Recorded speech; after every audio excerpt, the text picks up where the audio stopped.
Well, a very good evening to you all, race fans, and welcome to the grand finale of this season of the Alliance Sim Racing V8 Supercars series. It all comes down to tonight after 9 rounds of intense battles and incredible racing. This final round will crown the champion here for Season 5 at none other than Okayama International Circuit.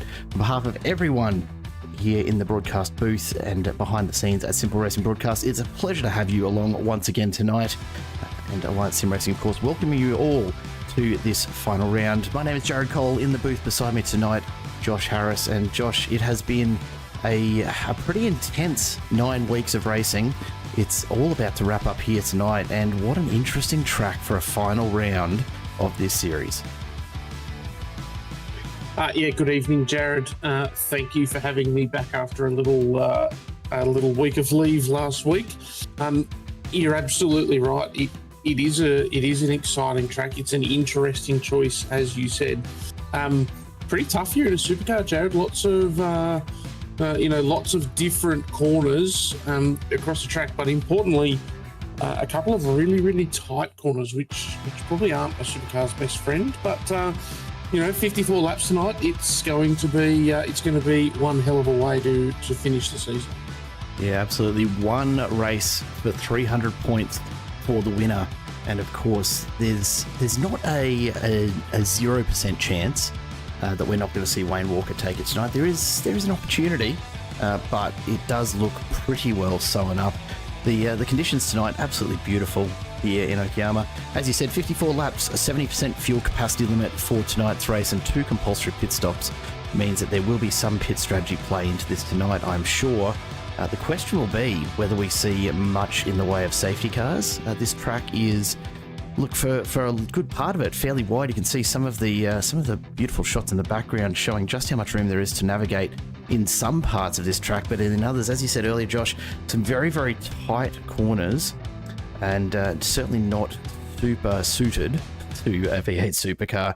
G'day, Matt Vanderkraan. Welcome to the chat, mate. It's a shame to not have you out on track this evening, but hey, that is the way it goes. Jared, a couple of really, really interesting parts of this track too. There's a couple of corners where you can really run side by side with people, but some reasonably high speed stuff. It's going to be a battle for these guys tonight, and in a higher downforce car, maybe not as exciting, but in these Gen 3 supercars, a lot of fun. Yeah, absolutely. We'll take a quick look at the points, then we might talk a little bit about the track layout we're racing on tonight. Wayne Walker, as we said, sits atop the leaderboard, 2,032 points for Accelerate Sim Racing. Scott Gamble technically still able to take this. He's on 1,899 points, but we've done a little bit of math. There's 300 points on offer for the winner, so the title fight is not completely dead yet. If Scott Gamble does win tonight, the scenario for Wayne Walker is pretty simple. He will need to finish in 18th or better to maintain that number 1 position in the championship. Look, it's not impossible, but I don't think we've seen Wayne Walker finish outside the top 10 all season. So you'd have to think that it's pretty close to wrapped up.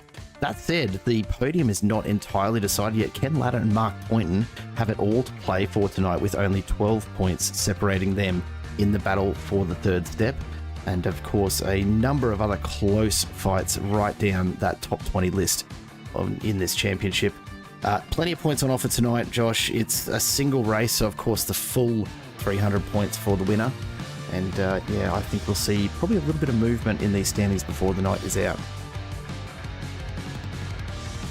Yeah, definitely. A single 300-point race. There'll be people who move up and move down. Matt Vanderkraan not being here tonight is going to be a challenge for him. There's still a lot to play for. It might be an expectation that Wayne Walker's going to win, but there will be plenty of drivers out there who want to have a good result and get one more position or beat their teammate or something like that. So there's still a lot to play for, Jared. Absolutely. As lone qualifying comes to an end in the background, we'll bring you the grid shortly. First of all, let's take a quick look at the layout here at the full circuit of Okayama. And of course, starting on the front straight, we go into the very imaginatively named first corner, a fast left through Williams, and then the Moss S into Atwood Curve. Probably the first opportunity these drivers will have to make an overtake. Hairpin at the end of that long straight, another opportunity, but you're not guaranteed to actually have the opportunity to maintain the pass if you do send it up the inside of Hairpin, of course, Josh, because those two left-handers immediately after give that opportunity back to the driver who is on the outside through Hairpin. And then, of course, these back-to-back hairpins of Redman and Hobbs just before you make it through the final two turns. Another couple of very, very awkward corners in just about any car, but V8 Supercar really going to take some throttle discipline for these guys to keep it straight. Yeah, 100%. Hairpin offers an amazing opportunity to pass, but it's really built on a good run down the straight. If you try and put a dive on under brakes into Hairpin, usually you can get up beside, but then, like you said, there's two lefts immediately after it, and so we do see a lot of people have a crack under brakes, and then it typically doesn't work. We also see plenty of accidents with people trying to run too wide off the back of Hairpin. The run, I think it's the Moss S's from memory. I don't have corner names in front of me, Jared. The run, down towards that big, long, sweeping right. That's a lot of fun in a supercar as well. They don't particularly like that.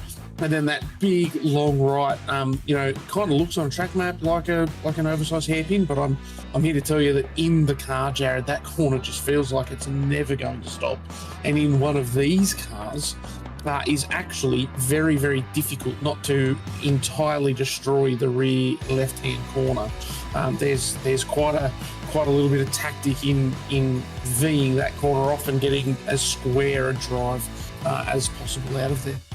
Atwood Curve has brought so many drivers undone over the years that Okayama has been open, myself included a number of times, and it really is, as you say, it's a very technical corner. It does look like your fairly standard extended hairpin, I suppose we'd say, but the line that you need to take through there to get that run onto that main straight down the back, it's so tough to hit consistently, particularly when you're battling it out in traffic. It's very, very easy to run wide into the marbles that build up very quickly on the outside of that turn.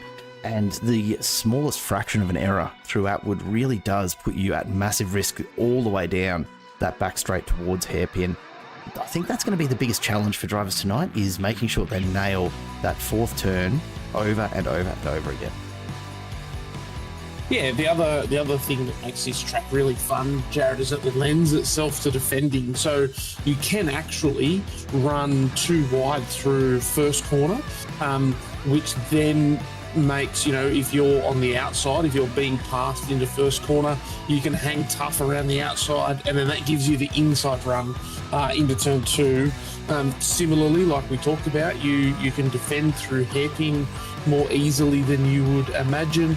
And then there's a bunch of corners that just really aren't passing opportunities in these cars. So I think that it makes it a lot of fun, because there are genuine passing opportunities. But even more than that, there is defending opportunities, which just makes it, just gives us some fantastic racing. Yeah, it really does. And I think it's one of those ones that you see time and time and time again in terms of that run through 5, 6, 7, 8, 9. So from Hairpin through Revolver and Piper and then into Redman and Hobbs, it's a very, very slow section of track, and you really hard on the accelerator, hard on the brake. A lot of opportunity to get it wrong, and not a lot of room to go side by side. So it does, as you said, lend itself a little to defending. But I don't know what we're going to see tonight, quite honestly. We're just about ready to get underway and bring you the grid. Welcome to the chat, Rebecca Clifton. Good to see you back supporting Team Accelerator once again this week. And we are getting pretty well ready here to get underway. Any predictions in the chat? Is it going to be Wayne Walker's championship, or is something catastrophic going to happen here? And is Scott Gamble going to steal it away at the death? I mean, you don't want to see it. At the same time, I kind of wouldn't mind the extra drama, but that's a broadcaster's viewpoint, Josh. We're here for the drama, though, aren't we? Jared, it sounds very cliche, but if we take the championship battle out of it, 54 laps tonight is a long time.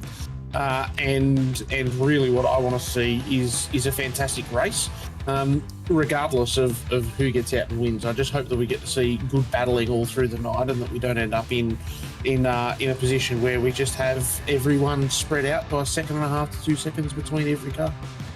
Yeah, sincerely hope not, and I guess we'll see soon enough, because the warm-up session is just coming to a close now. We're about ready to go racing. This is the grid for this final race of Season 5 of the Alliance Sim Racing V8 Supercars, brought to you by Quantum Tint Solutions and AA West Automotive in association with Nicol Photography and 24/7 Sim Services. Wayne Walker and Scott Gamble, the two top contenders right through this season, will take the front row ahead of Michael Stewart and Dean Logsdale. Jamie Dyke and Dan Hall take the third row ahead of Ken Latta and Mark Boynton. Then Stephen Varga and Chad Vigar round out your top 10.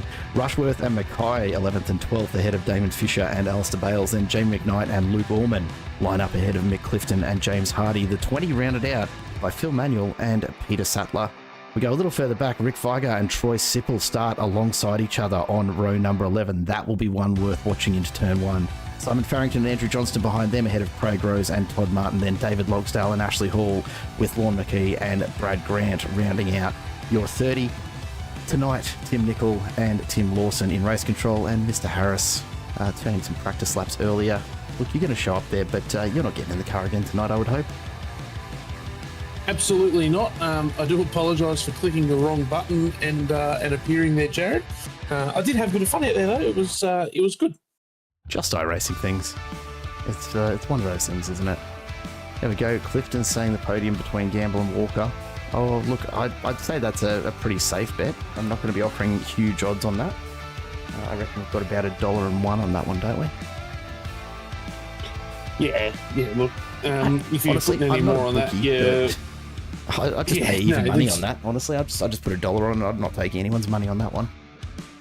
That's kind of where I was going, Jared. I think if you're putting more than that on it, you're probably a terrible bookmaker and not going to make much money. No, probably not. But look, 54 laps is a long time. Anything can happen, and often does. We'll go down to the line and get ready to go racing here tonight at Okayama as the drivers make their way to the grid. We are probably about 30 seconds or so away from being in the starters' hands here this evening. And a full crowd turning out for the race here to end the season. I'm keeping my eyes very, very firmly on P21 and P22, 11 rows back. Troy Sipple and Rick Vigar. We see these guys battle it out so often. It's always good fun to watch, and I suspect that lap 1 here will be absolutely no exception tonight. No, that's fair. Ken also confirmed, Jared, that I do understand exactly what the back of Vargas' car looks like after tonight. There's a bit of a story there, and hopefully for Rick and Troy, they managed to do a better job of avoiding each other than I did when I jumped in the car. Well, let's see how it goes. We are getting the green flag from the back of the pack. We are getting ready to go racing here, ladies and gentlemen. Sit back, relax, take it all in. We'll be on the edge of our seats up here in the booth as the lights come up and the engines rev. We are green for the final race of this season, and a woeful start from Scott Gamble sees him drop immediately down through the order as we make our way into turn 1 for the first time. Great stuff, Joe Dyke. Absolutely. We get through first corner fairly cleanly. A few cars having to run very wide, and we can see off into the side there alongside Alistair Bales is Jamie McKnight starting to make his way through the order where he can. Looking for Scott Gamble. He's back in 8th now. Wayne Walker out in front with quite some room to play with already as they head into Atwood for the first time. The racing order starting to develop, but getting into single file, getting ready for that run down the back straight for the first time towards hairpin. And you can see immediately people starting to think about some moves, setting up for a bit of action as we come down to hairpin. Watch this one closely, because I reckon there'll be some early dives here. Big lockup, almost contact there as the drivers get into the cold tyres. But we are underway fairly comfortably, all things considered, Josh, and I think probably about the cleanest start we could have hoped for here for the first half lap of Okayama. Yeah, absolutely. The guys have pretty calmly settled into their race, their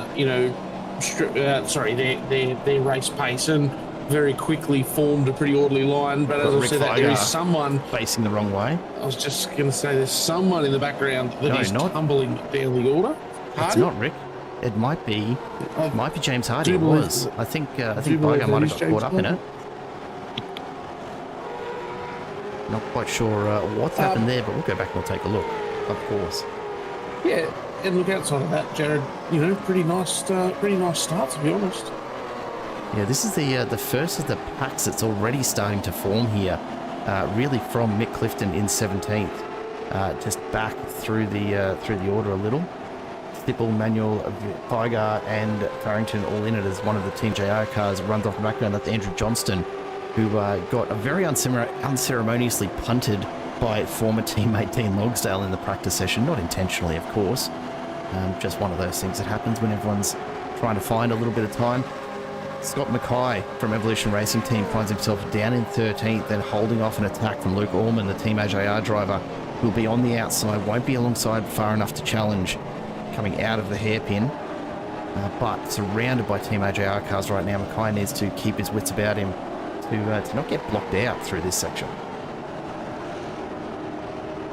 Yeah, absolutely. That was a wonderful move, and lap 2 of a 54-lap race. Probably a couple of people who aren't fighting all that hard at the moment, Jared. But certainly, there's so long in these sort of races that it's important to make sure that you preserve yourself as well. And even if someone puts a bit of a cheeky move on, you let them have it, and you immediately settle in and try and grab it back. Ken Latta picked up the dubious distinction of first slowdown of the day. In those last 2 corners, Jared, it is so easy to get the second last corner to be fast through there. You need to cut it as much as possible, and the difference between cutting it too much and cutting it just enough is really quite minuscule. It's millimetre perfect, isn't it? Ken Latta might be the first. It genuinely is, and Ken Latta might be the first to get a slowdown tonight, but he will not be the last. There's just no doubt about that. No, absolutely guaranteed we'll see more. Scott Gamble will be thinking about a move here and Mark Poynton. I don't know if he's got quite enough of a run, and Poynton just holds his line. Gamble's going to go with him through hairpin.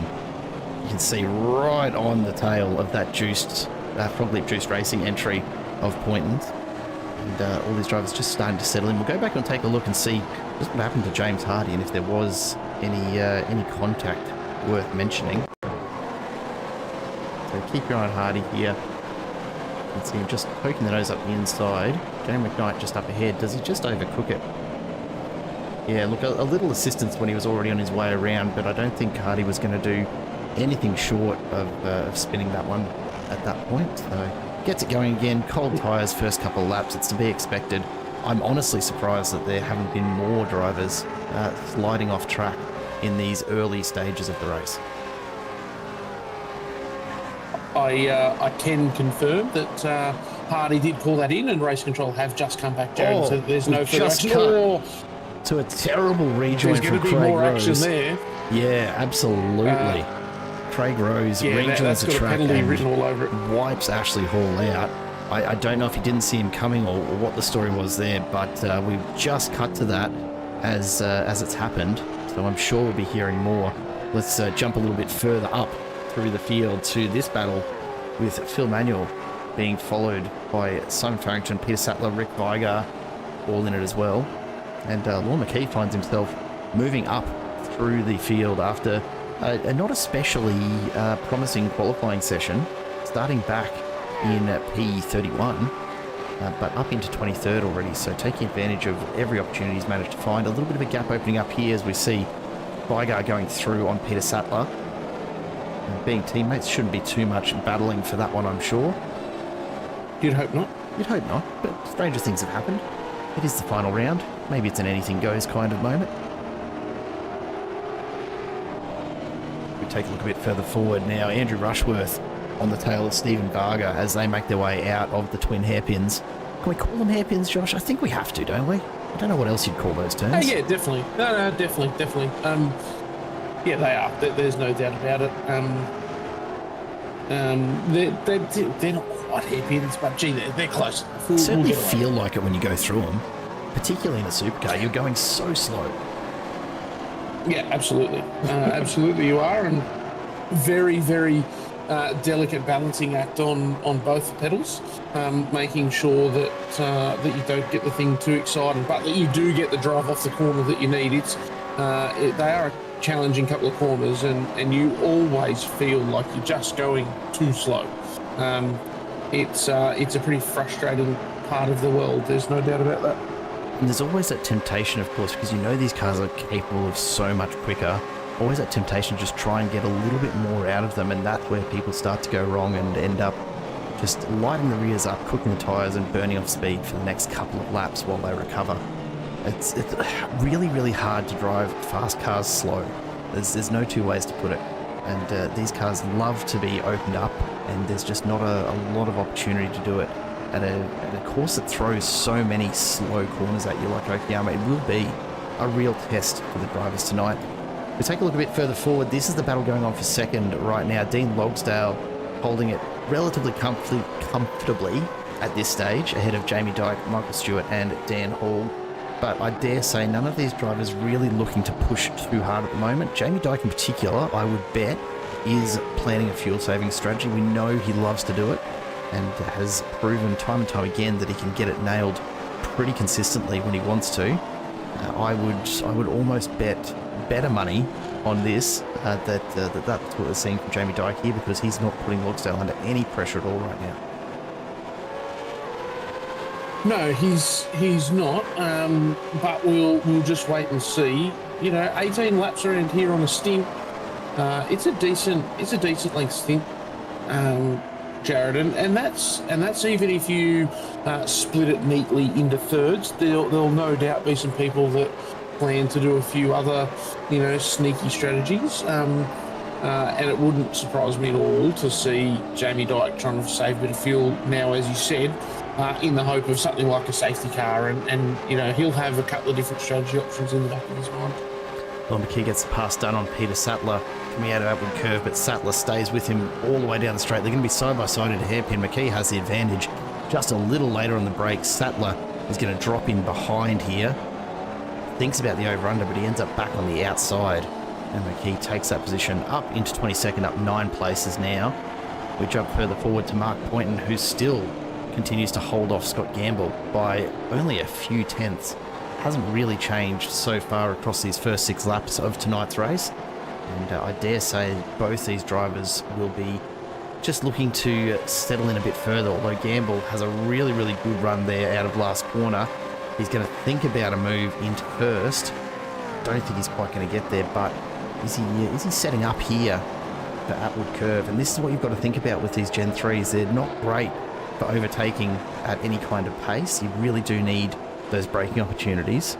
Not to say it's impossible, but certainly a lot easier when you get it done under brakes. And this is the first real opportunity that Okayama offers out of the Moss S and coming down to upward. Gamble not close enough to capitalise this time around. Going to have to get a good exit here to try and set up the hairpin if he wants to take the P6 from Mark Poynton. Yeah, absolutely the best opportunity for passing on this track is to get a really, really good run through Atwood and actually have the run down the back straight into hairpin. But as you can see there, Poynton was actually able to pull away from Gamble through Atwood and down the straight. So quite the opposite of what Scotty Gamble needed. But like I said in pre-race, Jared, actually trying to get the job done entirely under brakes into hairpin usually doesn't go well in these cars, and it's really a long manoeuvre here. It's a good run through the Moss S to set you up for Atwood to allow you to get the good run down the back straight. With this little group further back, the battle for 20th, Rick Vigar comfortable at the moment. Lon McKee really looking to get the move done on Simon Farrington if he can. Farrington not defending particularly hard, just taking his line through there, and it is a very, very tough spot to try and get anything done, even if McKee does have the pace required. He's going to have to really work to find it. Runs very wide on the exit. That's going to compromise his pace down the straight. You can already see that gap starting to open up to Farrington in front. Maybe bringing Peter Sattler in with an opportunity here if he's not careful. It is one of those tracks, Jared, where you can really, make a couple of small mistakes and bring someone into your race. There's a lot of effort here put into making sure that you drive as cleanly as possible. Like you said earlier, Atwood Curve, for example, so easy to run wide. And once you've run wide, that's it. It's all over. The straight is so long off the back of it that you just watch the people absolutely drive closer and closer and closer. This front group really starting to bunch up now a little behind Dean Logsdale. Not that Logsdale is running too far off the pace, mind you. Wayne Walker continues to demonstrate that he has absolute championship winning pace out in front, opening the gap up now to almost 2.5 seconds. But the lineup of cars behind Logsdale, you can see just getting longer as these laps go by. He's got Jamie Dyke, Michael Stewart, Dan Hallmark, Point, and Scott Gamble. Ken Latta now joins in at the back. Stephen Varga find himself in a little bit of no man's land for probably the first time this race.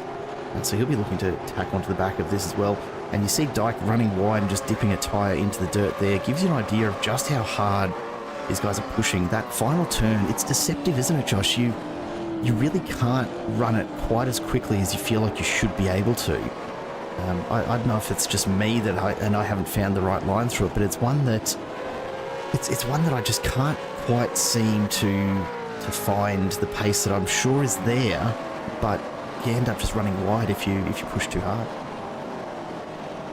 Yeah, the second last and the last corner, Jared, are both a bit odd. The last one in particular, though, suckers you into thinking that you're going to be able to take it a lot faster. I actually found when I first learnt this track that there was so many times where I thought that I was good and then just ended up wide, and then after that found myself going through there very slow. It actually took a long time, Jared, to get my head around exactly how the line works for that last corner. And like you said, you slow up so much. You always feel like you have slowed up so early for that corner.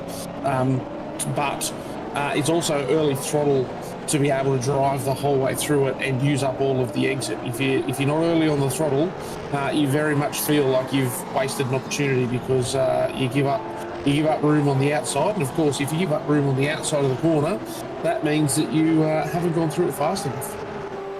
Yeah, fine line, of course, between fast enough and too much. Scott Gamble just has a look up the inside, just a little peak for the moment. Michael Stewart doing the same to Jamie Dyke out in front of his pack. Again, Dyke he's not even trying to stick with Dean Logsdale at the moment. He's just running his own race. He's got a very, very distinct plan in mind, I'm pretty sure.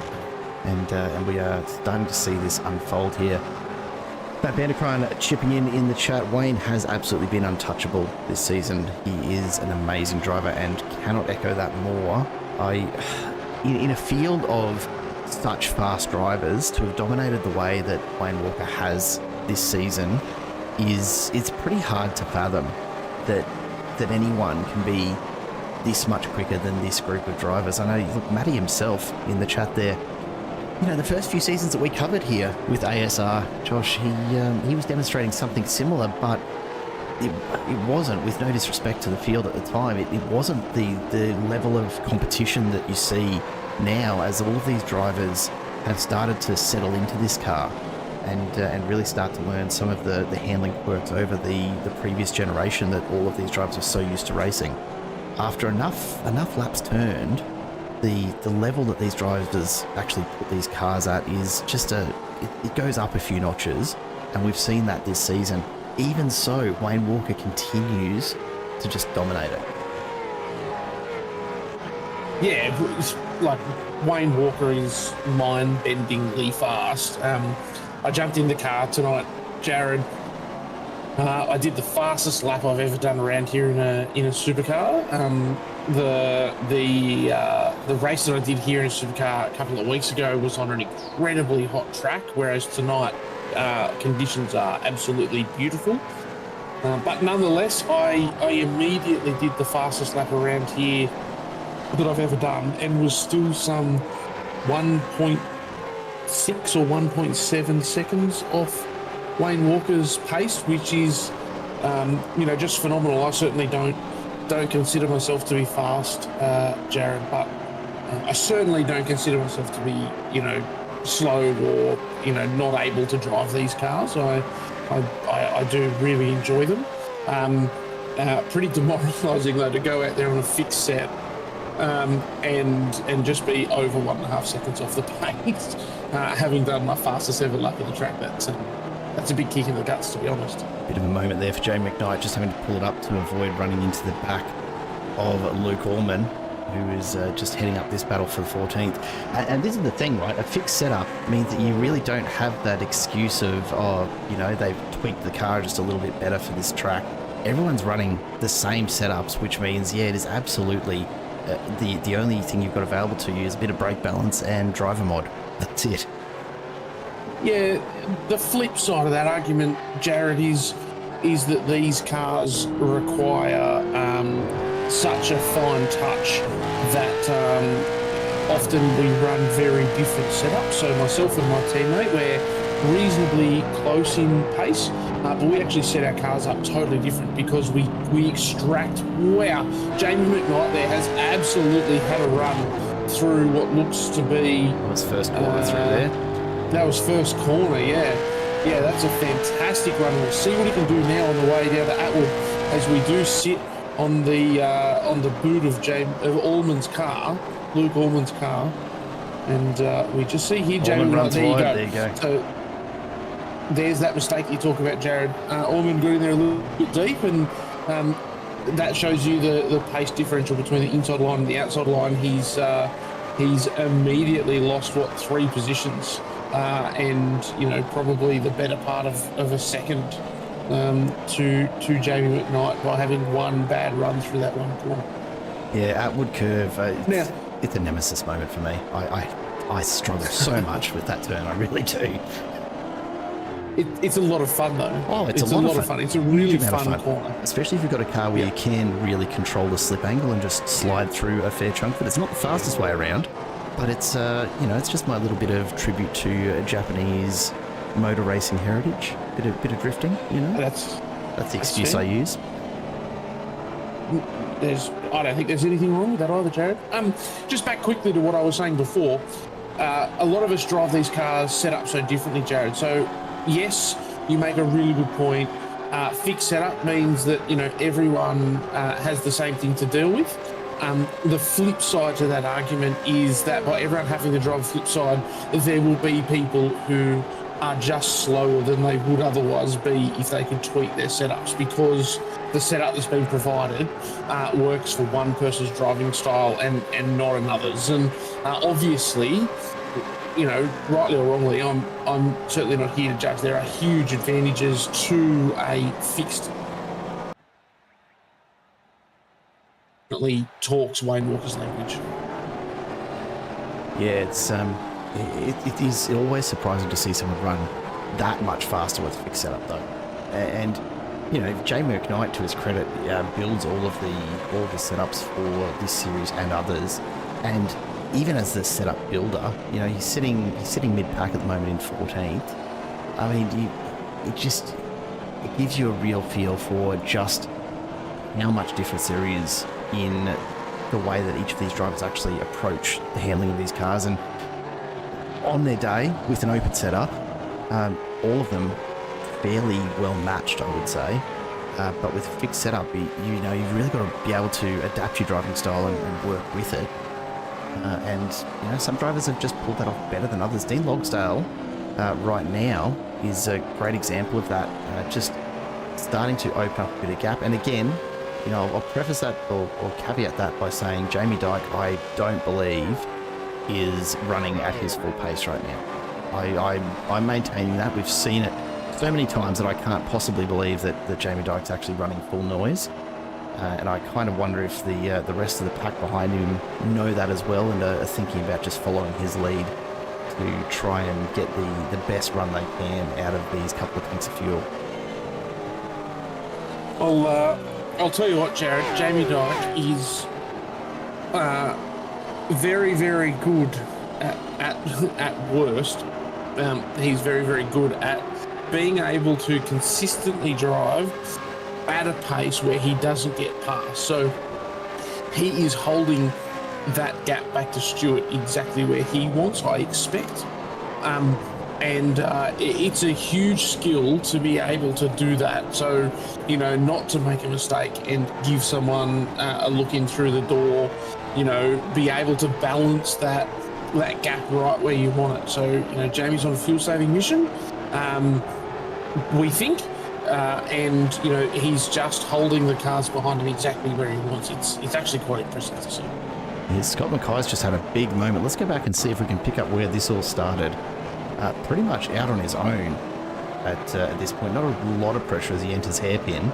A lot of debris on the track though, and I wonder if that's contributed a little bit. You see the car just gets very, very loose out into the kitty litter.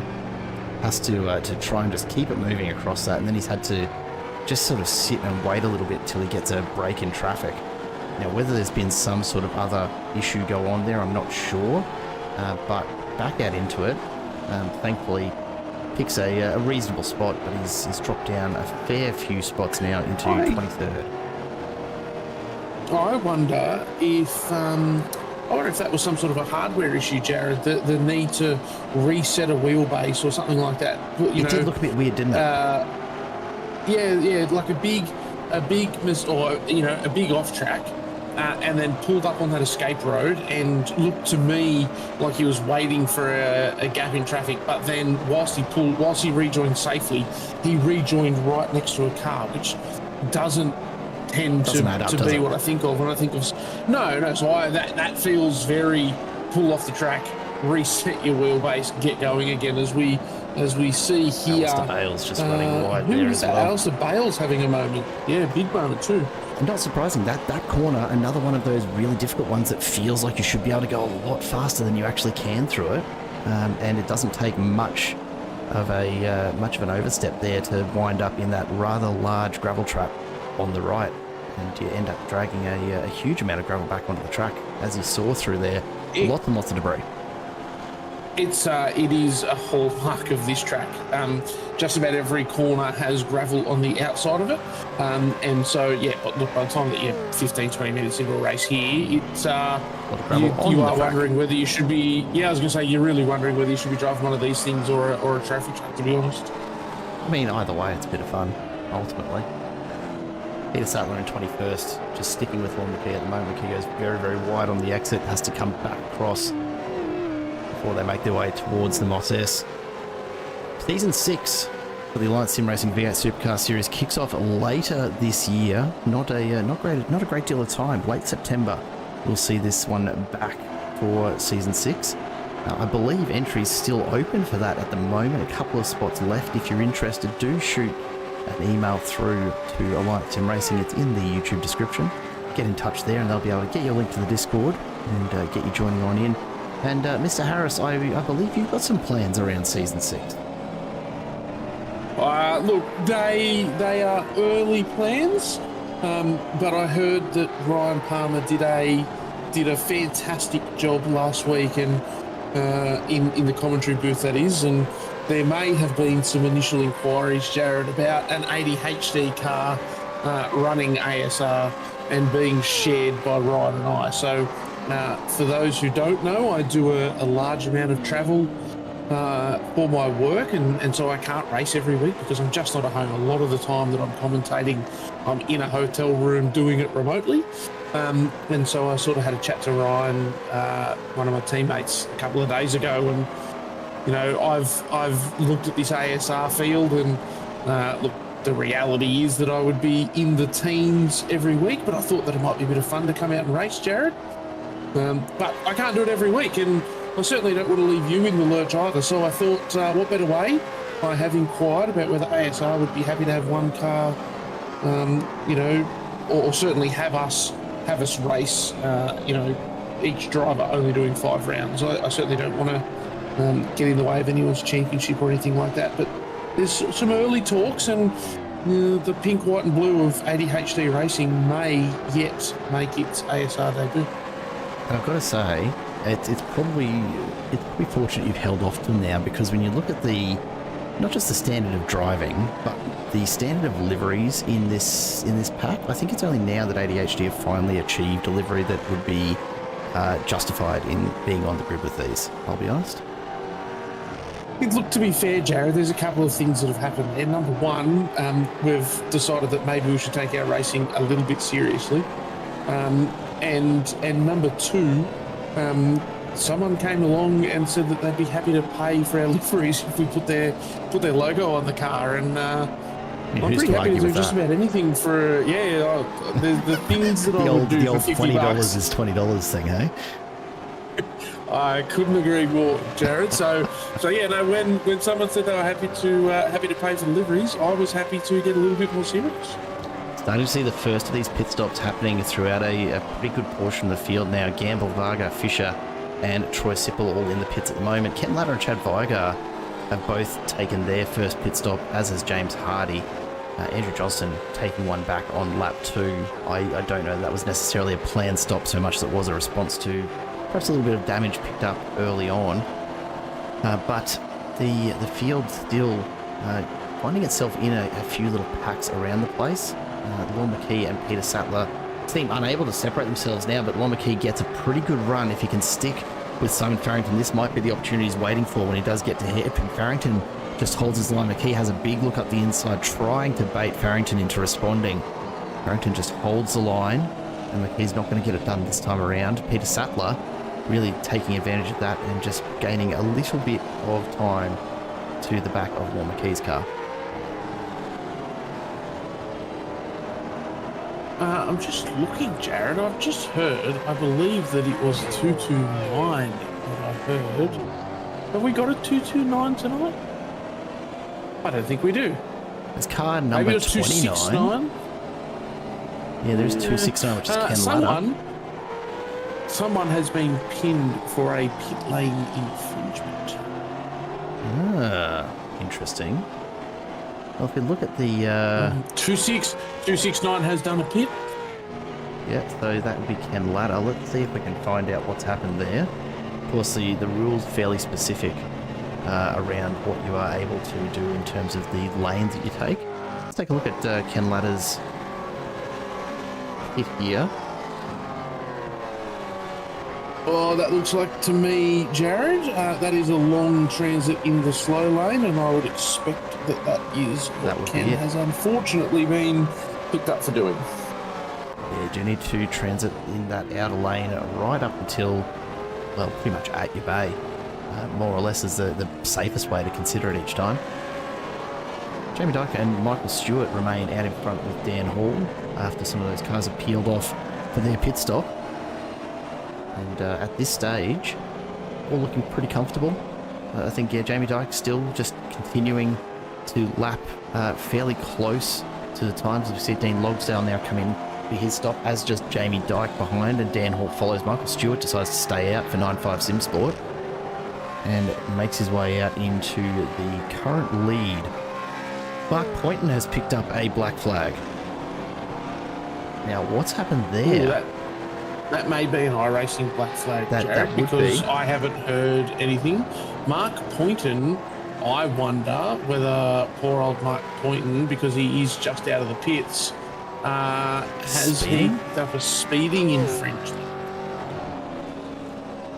Entirely possible. We'll see if we can catch maybe his entry and see if he came in at a bit more pace than he should have.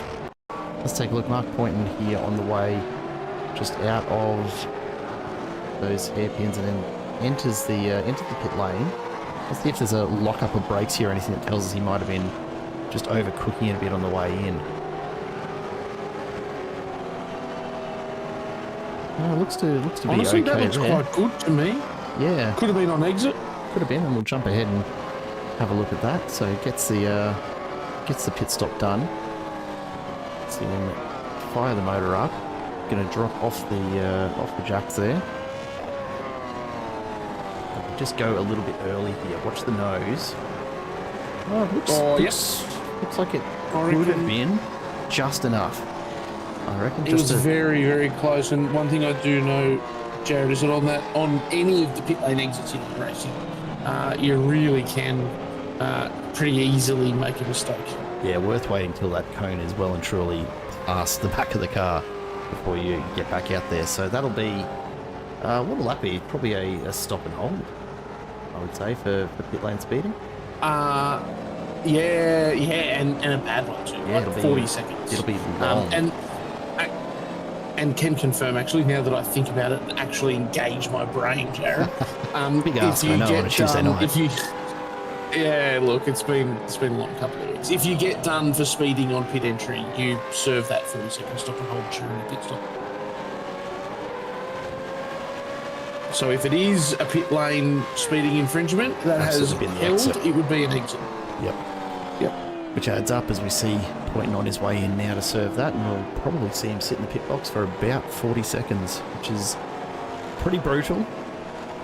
And we'll see him a long way down in the field. So unfortunate for Mark Poynton, effectively counts him out, you would imagine, of a top 10 finish here tonight.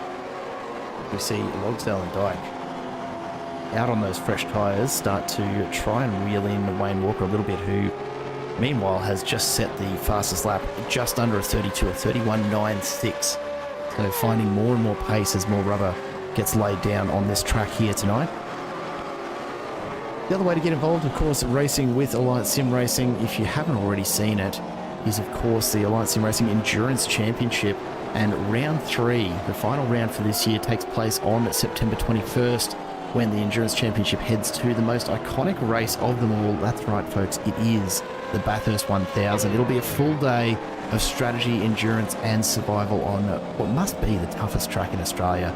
Teams will be battling the walls, the weather and of course each other in the race that every driver wants to win. Don't miss out. The Bathurst 1000, September 21st, will be live right here, brought to you by Simple Racing Broadcasts, and of course still an opportunity to get signed up for that. I don't think we've got a full entry list just yet, so if it's something you might be keen on, get in touch. alliancesimracingaustralia@gmail.com. Check the email address below in the description. It's not far off now, Josh. 3 weeks of Bathurst 1000. It's something I've been pretty keen to cover for a little while, and it's finally happening. I'm always excited to see what the mountain brings. There's no better place to race these cars, Jared, going to their spiritual home. It's also an absolutely fantastic track, and a genuine challenge. Every single lap is a genuine challenge. Plenty of walls, plenty of elevation. It's going to be fantastic. I think I'm going to come along for an hour or so and talk some utter garbage like I usually do, and it's going to be a lot of fun, to be honest, to see what's going on. You know, if anyone can do it, it's going to be these guys. And Ladder finds himself in the wall. See how bad the damage is. It doesn't look great for Ladder's car. Pretty bad. It's right up there. Ladder has reported that too, so I would presume that he has had a little bit of assistance off the back of Hairpin, maybe going for a bit of a passing manoeuvre that just hasn't worked well. And really, as you see, they're having to use the clutch. Yeah, he's having to use the clutch to try and make that car go where he wants it. He is genuinely a rolling hazard at the moment, because he has very, very limited control of that car and having to pull up. Dear. That's what happened. Lorne McKee gets caught up in that, and that was always a risk. Ken Ladder did his best to stay out of the way while the traffic came through, but unfortunately it's ended up with a pretty significant little moment there for, I think that was Troy Sipple and Lorne McKee coming together. We'll go back first of all and take a look and see what's happened with Ken Ladder. And I would love to go on board with Lorne McKee, Jared, and just give everyone at home a sense of how. Yeah, big bit of assistance there from, I think that's Michael Stewart by the look of things coming through. I could be wrong, mind you, but was certainly one of the 95 Simsport cars that gave Ladder just a little bit of a nudge there. Go back live, and that does look like the offender. So Stewart probably going to pick up a bit of a time penalty for that one. Let's go on board though with Lon McKee and see if we can get a bit of a view from his cockpit of just what that one looked like as they came towards the twin hairpins. We can see McKee looking at the back of Sips here. Now at this point he's really watching interested to see. Yeah, absolutely. That's what's happened. He's been tucked up in, and by the time that he has pulled out from behind Sips, he had no idea that there was a car parked there. No, and look, did pretty well to get it pulled up, and obviously sitting there redressing. You can see, I think that's Craig Rose who's also been caught up in that. Now, whether that's related, I think he's passed Ken Ladder. No, he hasn't. He's just managed to turn it all on his own there. So nothing in that, but yeah, bit of a mess, and there's not a lot of room to manoeuvre through there. One thing that I'll fill everyone in on at home, Jared, something that I picked up on the race control channel. Sips jumped on the radio after that little incident and asked for race control to look at it. And I'll tell you what, I don't know how he's done it, but he has got the loudest sound system ever installed in that supercar of his, because it was hard to distinguish the sound of his voice over the tunes that were absolutely pumping in the background. So he is having a ball on this final night of season 4. So just to clarify, I think season 4, Joe? Season 5, mate. Season 5. Season 5. Goodness me. Yeah. Rebecca Clifton asks, why no safety car? Look, I suspect because all of those drivers are able to get the cars moving again, a safety car wasn't called out there. But yeah, it would have been close, I reckon. It would have been very, very close to that. I'm honestly a little surprised, and it's not something you see often, but I'm almost a little surprised that Ladder wasn't told to park it and tow it. Because he was an absolute hazard the way that car was. He was. It was, look, this is one of those things where, as a driver, I really come back to the way that we make so many decisions in race cars so quickly, Jared, that absolutely no malice there from Ken. In fact, quite the opposite. Not. He thought he was doing the right thing, and unfortunately ended up probably a little bit further to the right than he would have liked to have been, probably a little bit closer to the corner than he would like to have been. All of those things factor, and of course, race control wouldn't have even got a chance to call it out before all of that carnage had happened. Thankfully, I don't believe that Sips took a huge amount of damage. Lorne McKee's back behind him.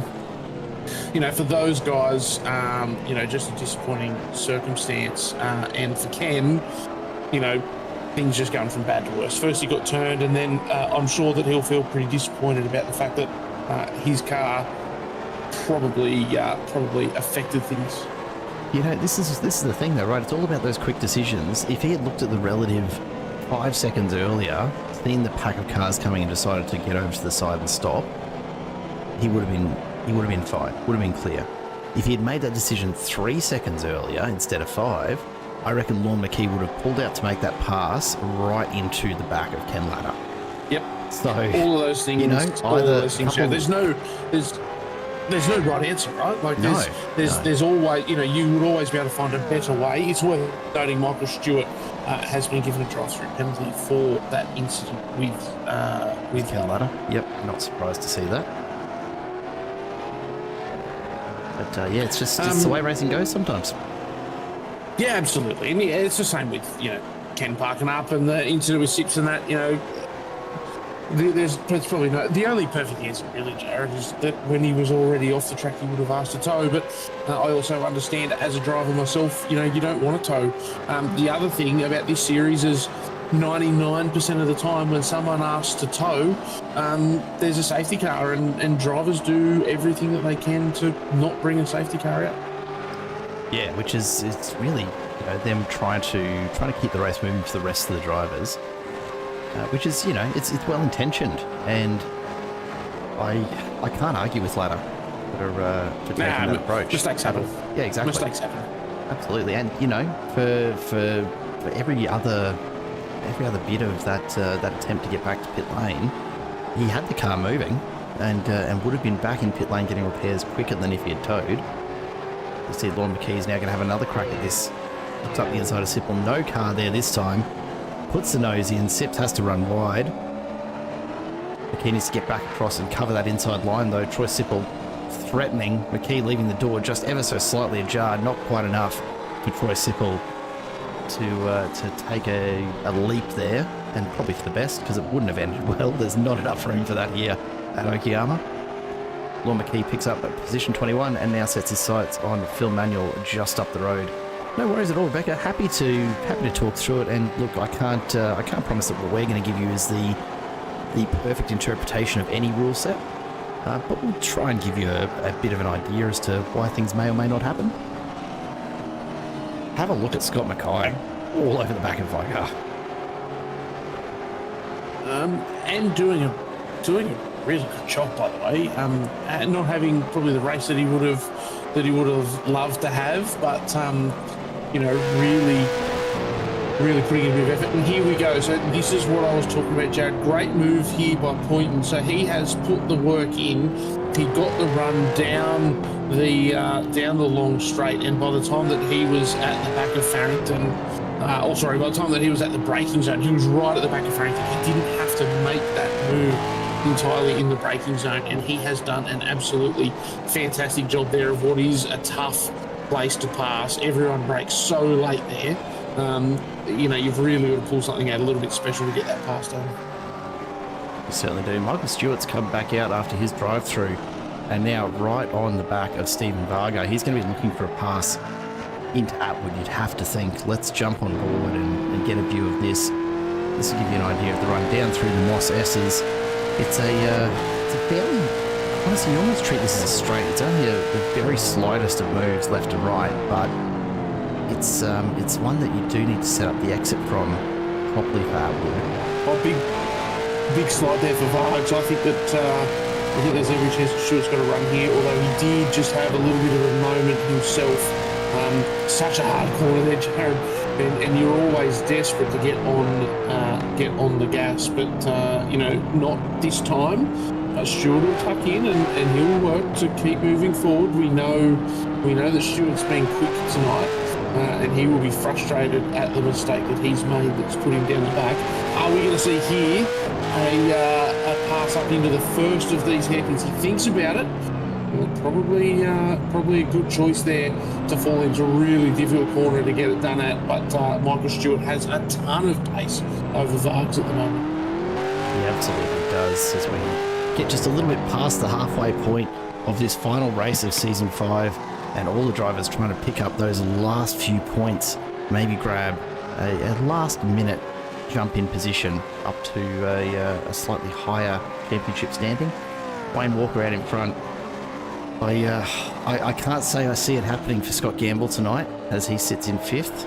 He's recovered reasonably well and managed to hold on after what was a pretty shocking start by his standards. But Wayne Walker is going to need to pretty epically get it wrong if there is something to be had here for Scott Gamble. Huge news, Jared. Lorne McKee has been given a black flag for taking out Sips, which is probably one of the tougher calls that I've seen come through for the race control here. ASR's race control notoriously strict. They don't muck around. They are happy to hand out drive-through penalties, and we see things like the rules around the pit lane. There is a number of reasonably strict rules you've got to race to here at ASR. But having said that, probably a little bit surprised to see to see Lorne McKee there nailed for that one, given that there was a car parked in the middle of the track. But nonetheless, it's been handed out. It's a drive-through. You can't argue a drive-through at all. So he will serve that and get back about racing, I guess. Yeah, look, on the one hand, I can see the part that Ladder's car played in that. On the other, when we watched it on board, I don't know that there wasn't... I don't know that Ladder was far enough over that it made it absolutely impossible for McKee to have pulled it up. And I think, given how late he put that move on, that's probably contributed to the decision here that he was possibly never going to pull it up in time to make that corner without clattering into Troy Sipple. Maybe one we can go back and have another look at, but yeah, I'm a little in two minds about it. I don't disagree with you. It's a fair chunk of penalty, but the size of the penalty generally dictated by the nature of the incident rather than the outcome. Yeah, look, I don't know, Jared. I guess is where I'm at with this. It seems odd to me. I think that Ladder's car really did influence it, and I fully agree with you, Jared, that there's this world where was Lorne McKee able to avoid it even with the car there? And of course he was, right? We watch it on board, and yes, he can. We see here, I know there's a car up there, so I look on the exit here. Yeah, there's a car parked on the corner up there, and then he moves out here, and you see that he's tucked in to the right. To the left. He's actually tucked in behind Ladder's car for quite a while before he realises that it's not moving at all. And I think that it was one of those things where, like I said just a couple of minutes ago, these guys are making so many decisions all the time. And I reckon that that's just one where, he's moved out to the left. Everything's going fine. And then, he's looking at a million other different things, Jared, and all of a sudden it clicks to him that Ladder's car's actually not moving. And he's got to go back to the right. And by the time that he has to do that, it's all over. And, could he have done it? My mind immediately, Jared, goes back to the movie Miracle on the Hudson, I think it's called, about that flight that crashed into the Hudson River, and they were in the courthouse, and they kept on saying you could have got Sully, exactly right. You could have got back to the airport. You could have got back to the airport, and he says, but when you're running those simulations, you already know that you're going to hit the geese, and as soon as you hit them, you turn around. Yeah. We didn't know that we were going to hit them. We had to make all these decisions, and I think this is one of those cases. Very easy for us to sit here and be like, oh, there's a car sitting up there. You move out to the left, you see the car sitting up there, you move back to the right. But when you're in the car and you're making all those decisions on the fly, I think he just hasn't realised that the car was literally stopped dead. And the hindsight that we get and the various camera angles that we get up in the comms booth are a little more informative than what you get looking out through the windshield of a Gen 3 supercar, that's for sure.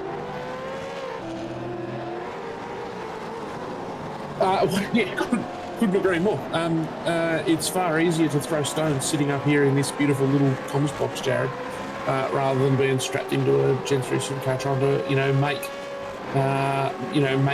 make those decisions on the fly. That's not to say that, Lorne didn't hit him. Like, I'm not going to try and step out and make all the excuses for Lorne. Just to say that I'm probably a little bit surprised. Let's take one final look at that one before we move on. I'm going to take the actual cockpit view that Lorne McKee would have had on the way through here. So this is, granted the field of view is a little bit stretched from what he's probably got set, but there's no time there at all to make a decision once he pulls out from behind set. That is that's a rough place to find yourself. It is, and to be fair, Jared, one of the things is that you're not always looking straight out the front. Lorne would have been looking at Sips, making sure that he was, getting up to the point that he needed to make the pass, or does he need to brake a little harder and pull the pin, all of those things. But I guess the flip side is he was the one who chose to go to the left. He was the one who ended up running into Sips, and Sips lost time for it. At the end of the day, the penalty's been handed. He has had to serve it, and thankfully for him, he's still got 20 laps to try and recover. Yeah, still some time to get a few points back, a few places as well. Michael Stewart cannot find a way past Stephen Varga here at the moment.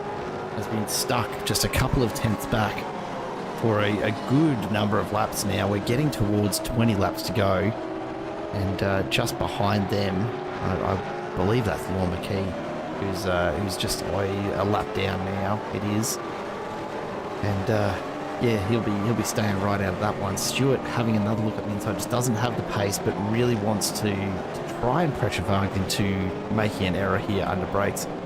Varg's cool, calm and collected as always. Just quite happy to keep running on through these turns and keep himself out in front in the Quantum Racing entry.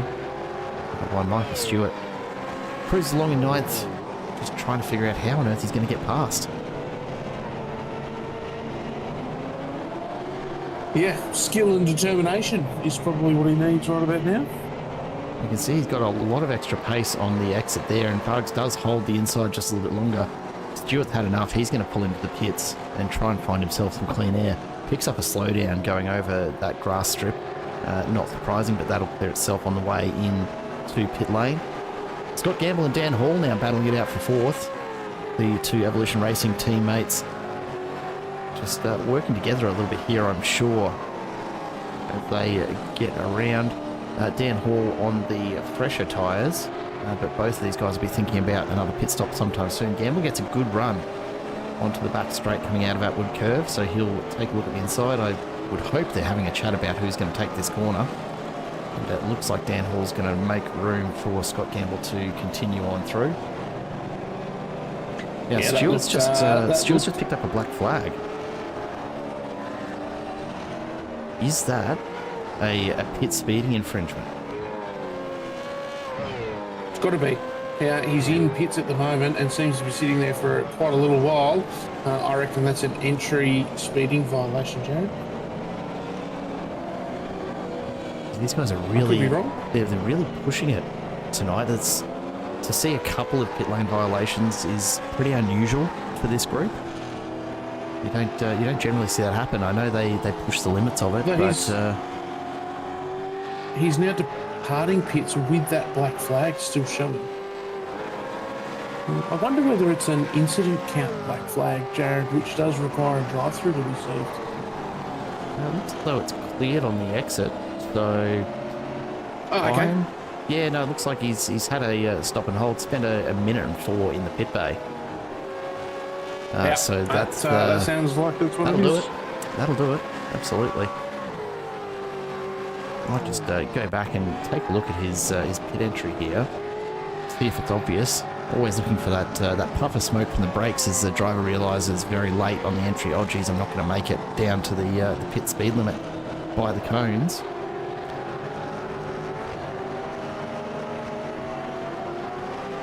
You know what? If you go back and watch that entry again, Jared, I wonder whether he got an unsafe entry for running over the grass on the way in. Does iRacing hand those out? I've never seen it.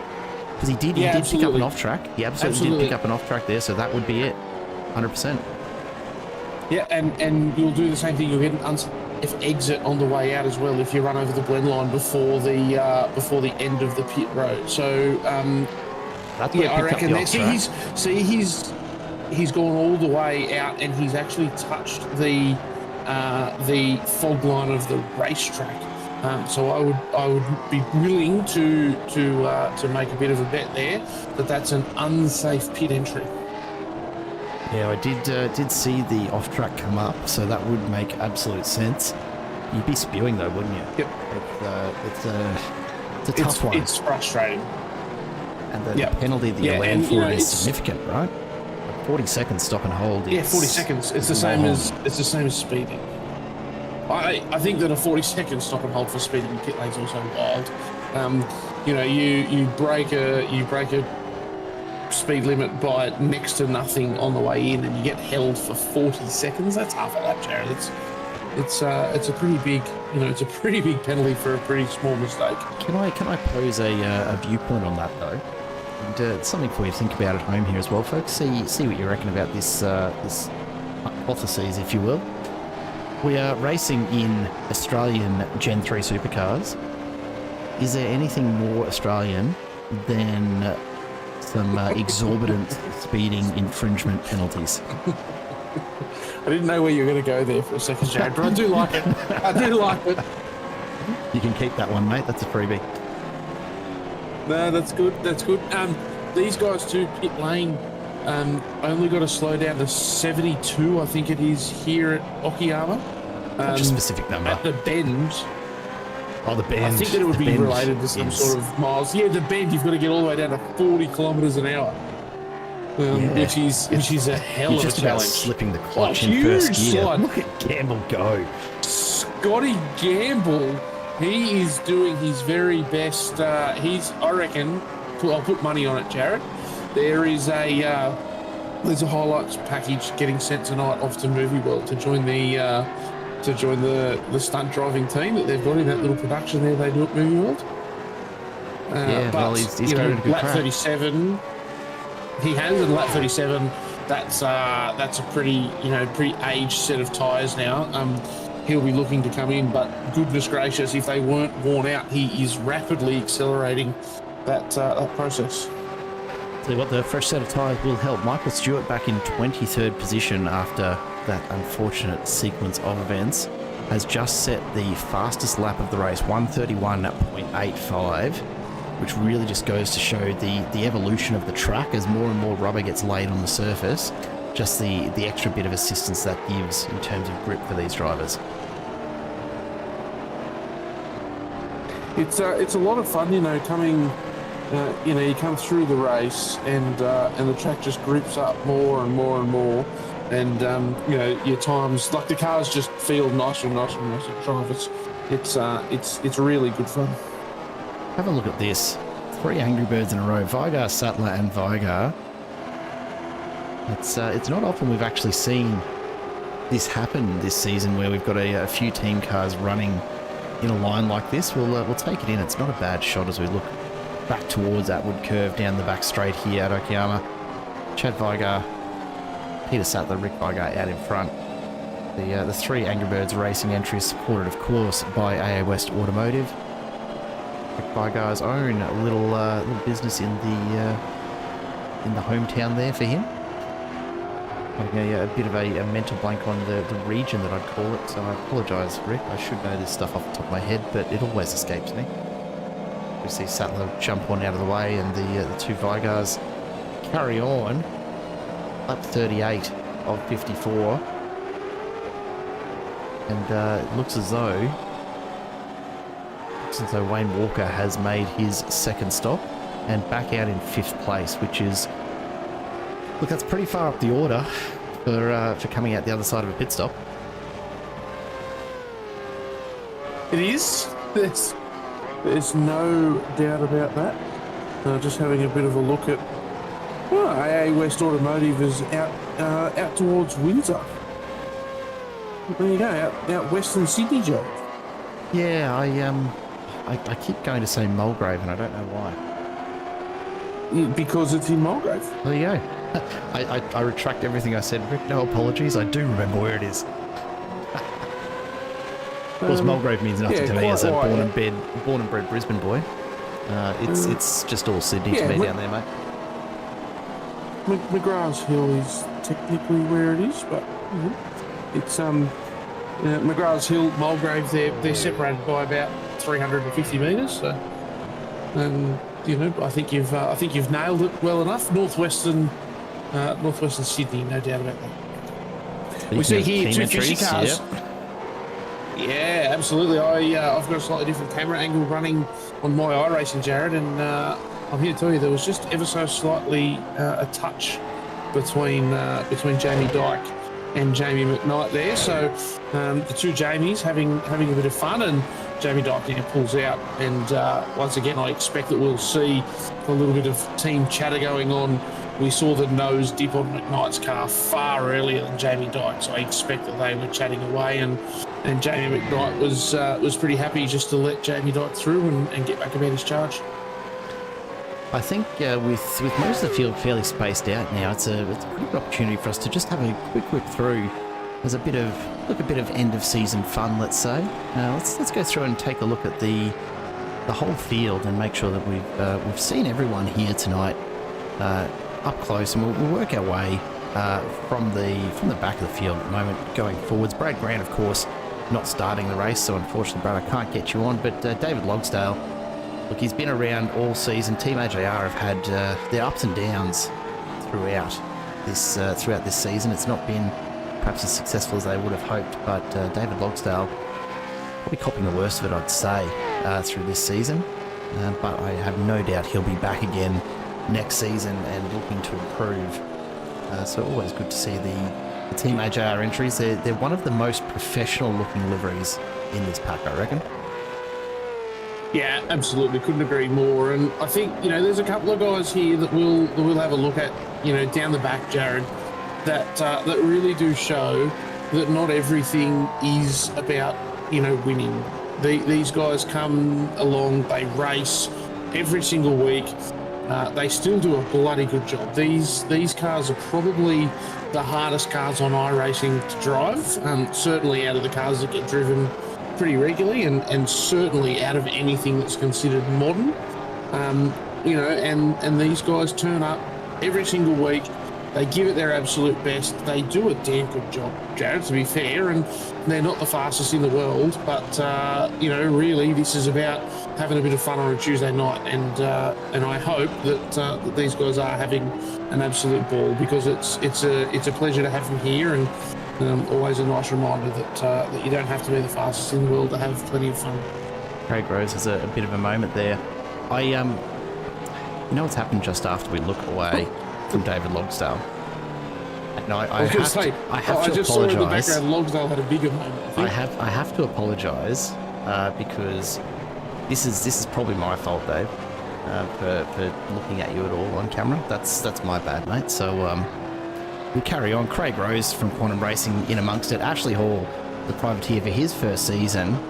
Look, full credit to him. Same goes for all of these guys, showing up each and every week. And let's be clear, the best laps we're seeing here at the back end of the field are still, in the 34s here at Okayama.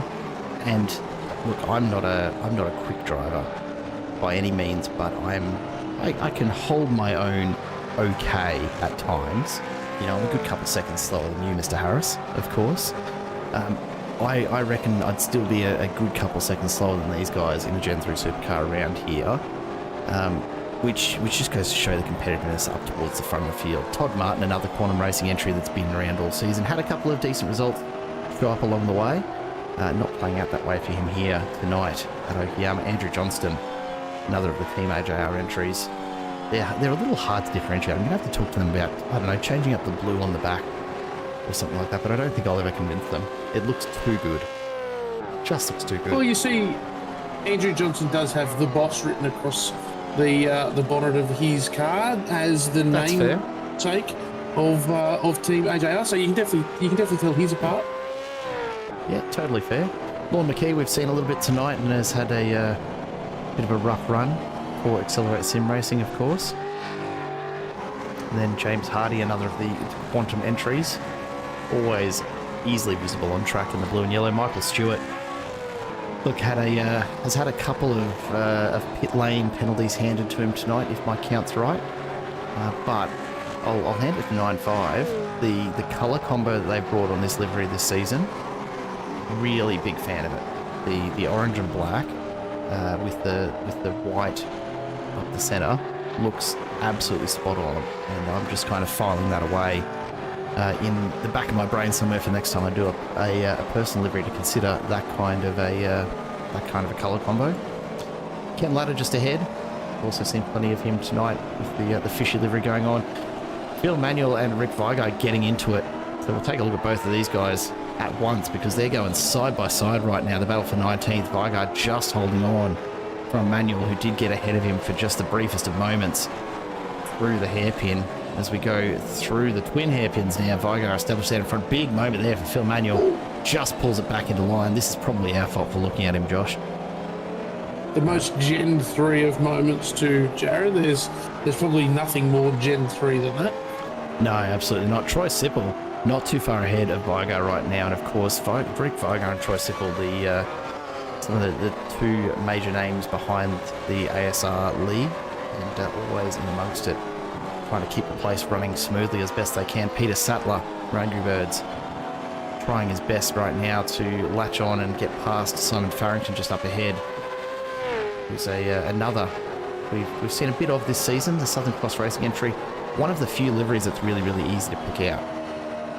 You see the Wizard written up the side. Here's a big bit of oversteer on the way out of Atwood Curve as he keeps on going. Scott Mackay further up, just entering the hairpin in the Evolution Racing Team entry. Those cars always looking pretty bloody good. And Mick Clifton finds himself in 14th right now for Accelerate Sim Racing with another colour variant on their livery.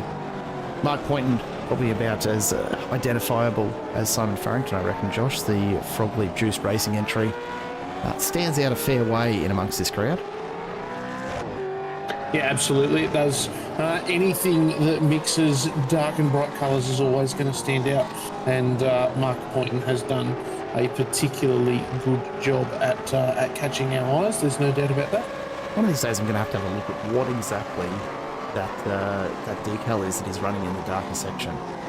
It's a collection of various shapes. I want to know what it actually is. I might have to click him a message at some point and figure it out, because those always come up pretty well. And I'm a fan. It does. And yeah, considering how much detail there is, it always looks good. Yeah, always does.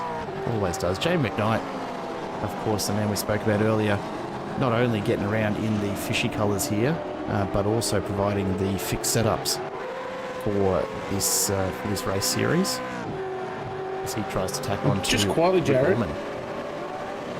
Jamie McKnight, mid-season colour change from a flat orange to a metallic goldy orange. Big ups to that. I think that looks absolutely fantastic. Yeah, there is not enough use of metallic spec maps in iRacing. The pro livery builders use it a fair bit, of course, but yeah, you know what stands out the most to me on his car? Yes, you're absolutely right. The metallic orange over the flat is really nice, but the chrome pinstriping to separate the colorways just pops so nicely on these fishy cars. And a big shout out, if I'm not mistaken, these liveries done by our good mate Isaac. Yeah, that's all of the fishy liveries. I'm not sure whether if it's down to the colour.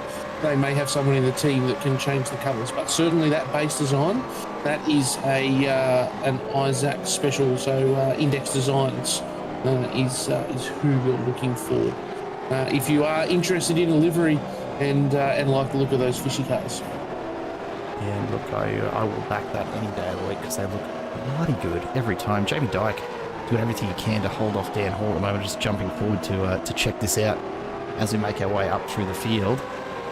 Jamie Dyke, Dan Hall and Scott Gamble all in shot there. We'll come back to them in a sec as we take a quick look here at Alistair Bales and Damon Fisher from XCM and Team AJR respectively.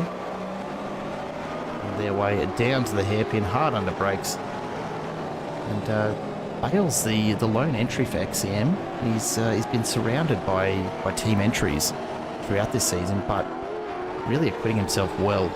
Hasn't had the top end results yet, but certainly in amongst the top 10 pretty regularly. So looking forward to some really good stuff from him next season if he returns. Damon Fisher just ahead. Of course, we've seen him racing for Team AJR for some time now, and always in amongst it, the shark you can see on the bonnet there. Further forward, Andrew Rushworth, another of the Accelerate Sim Racing entries. Very similar sort of look to Mick Clifton, which doesn't confuse me at all, Josh, I'm sure. Different coloured wheels, mate. That's all you need.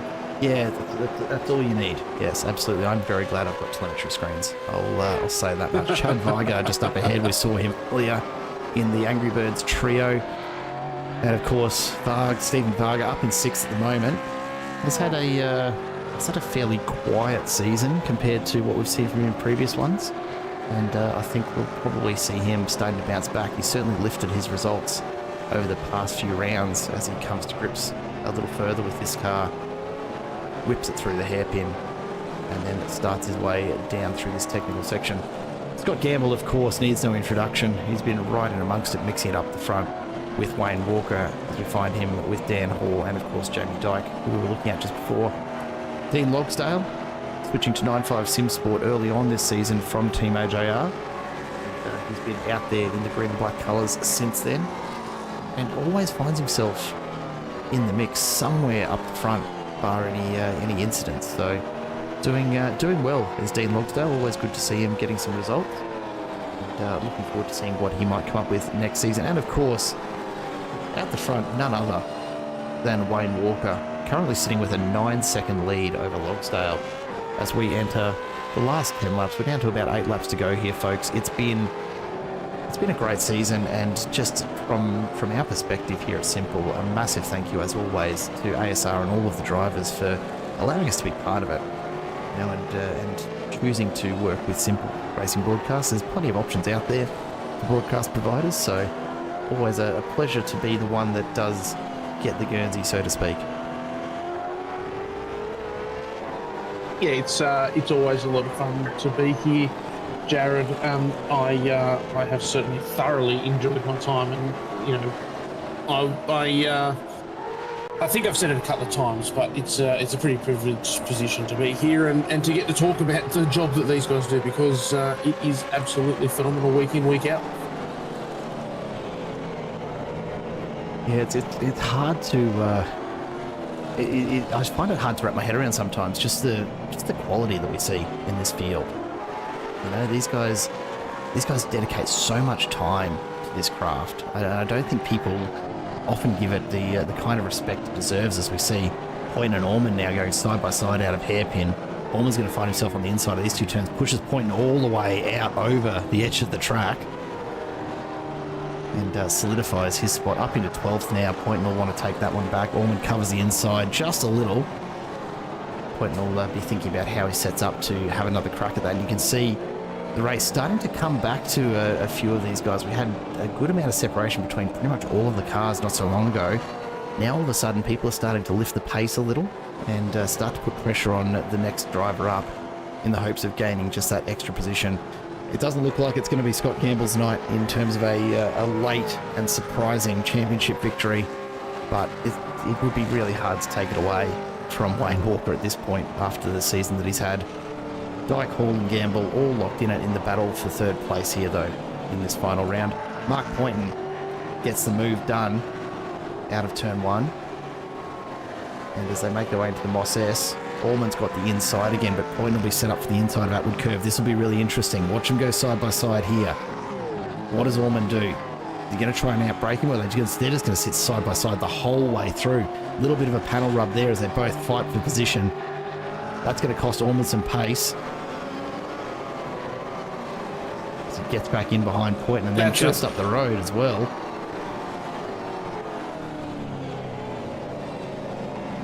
Cars absolutely everywhere, Jared. What a battle between Poynton and Allman. That's, I've alluded to that a couple of times already this race where, out of that turn one, turn two, you've got that run down through the Moss S.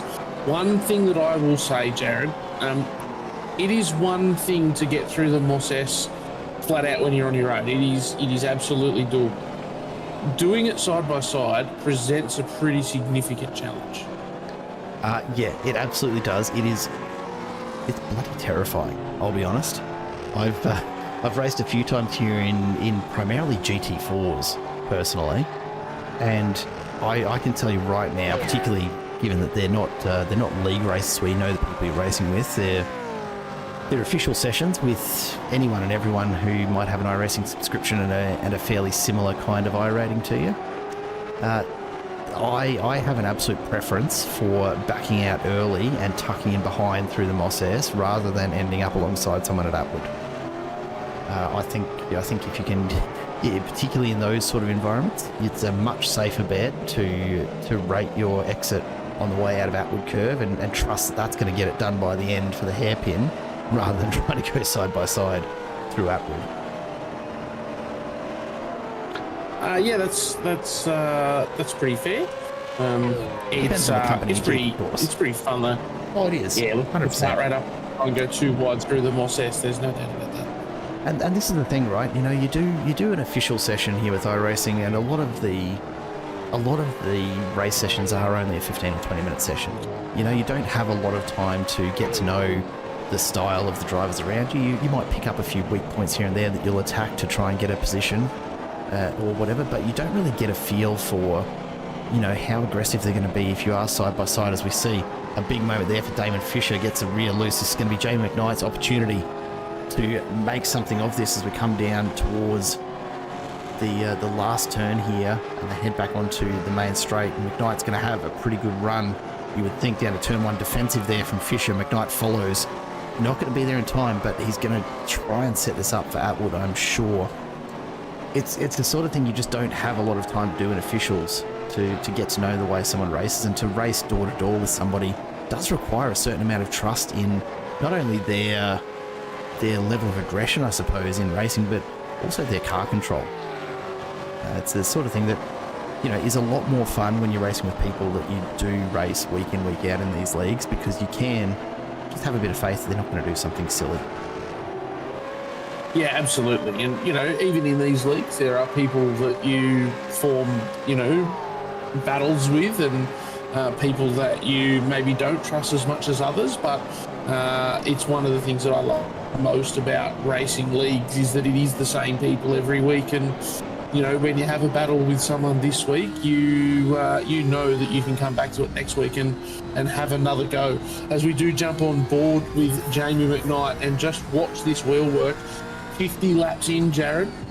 Two things have happened by this point. First of all, plenty of rubber down on the track. Track's probably feeling as nice as it's felt all night. Secondly, though, these tyres are a long way into this third stint, and we can see it there.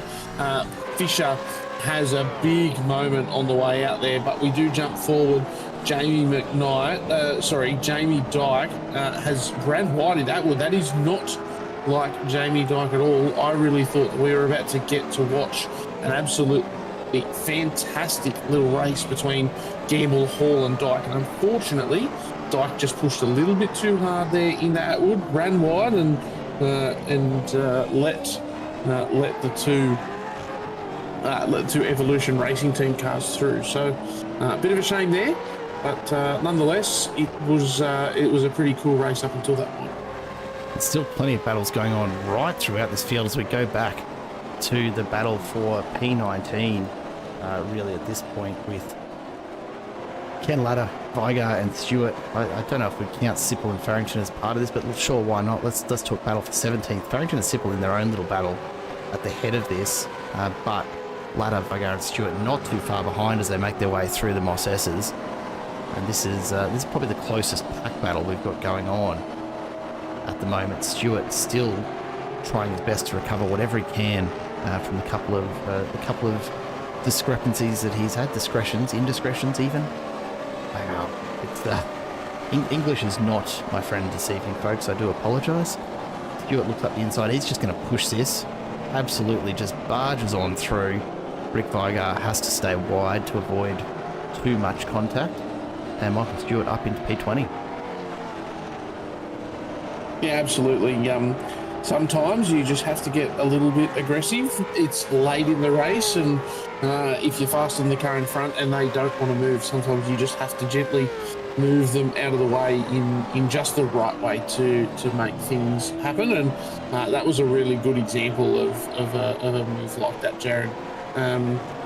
You know, where we did see Vigar get shifted out of the way, but didn't cost him any time, and it just meant that Stewart could get back on about, you know, moving forward in this race and trying to run down Ken Latta. And that's the sort of thing that you'd very rarely try on in an official. You know, we talk about the leagues. Great shot there of the two Team AJR cars. And g'day, Brad Hayes. Hope you're doing well, mate. you try that on in an official race, and someone's just as likely to turn you for daring to put a move on. You know, you just you don't have that same level of trust. Yeah, no, absolutely, you're right. But you know, that is the joy of these leagues races. These guys have, you know, been racing together for seasons and seasons now by this point, not just in these Tuesday nights for the last 9 weeks. As we see there, Ken Ladder, those tyres are, absolutely screaming out at the end of this race, and that has probably invited Stewart back into it straight away, Jared. He will be able to start to look at a move pretty quick, I think. Yeah, at this stage, you've got to think that Farrington's kind of holding this whole group together at the moment. Just quick enough that Sips can't quite get the move done, but just a little too slow to keep the gap to the likes of Ladder and Stewart at the back of the pack here. Both very, very quick drivers in their own right, and so we've got a nice little five-way battle going on for 17th, which is not what I expected to see this close to the end of 54 laps.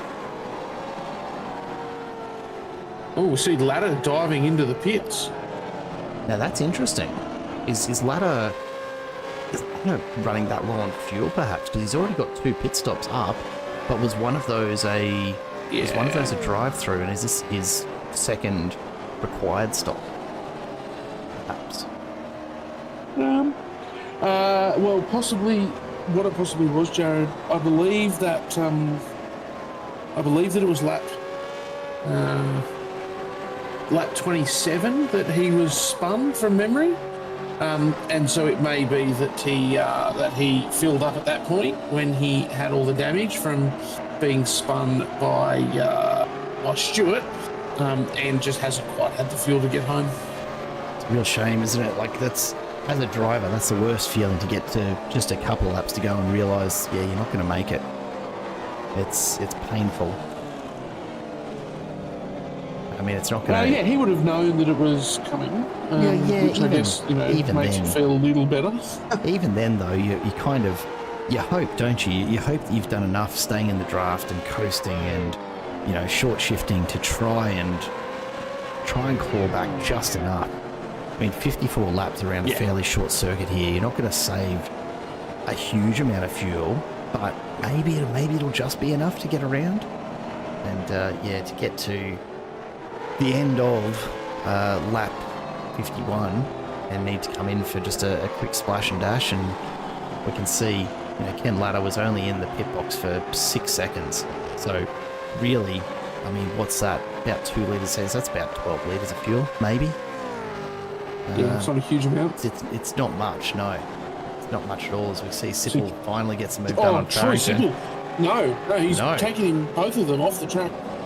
They both run off there. Let's go back and take another look then, because I thought for a moment that Sips had got the move done. Let's watch this down the straight.